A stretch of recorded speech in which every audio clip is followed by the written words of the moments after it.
How to merge PDF files on iPhone. So if you want to merge PDF files on your iPhone, then what you need to do is first make sure that you have a stable internet connection. After that, you can open up your Safari or your browser, anything that you're comfortable with.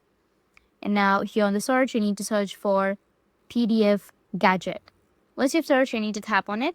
And here, if you scroll down, then you'll find an option of PDF files merge. You need to scroll down and find merge PDF. In my case, it's right here. You need to tap on it, scroll down again, and here tap on select PDF files to merge. You need to tap on it and then select the PDF files that you would like to merge. So I'll go and select 2 files and go with open, which is on the top right. Now you need to tap on merge files. And once the files have been merged, you can go and copy the link if you want to, or share it, or send an email, or you can just simply go and download it. So tap on download and your download has been completed. That's how you can merge PDF files on your iPhone. And if you have any questions, feel free to comment below. Thanks for watching.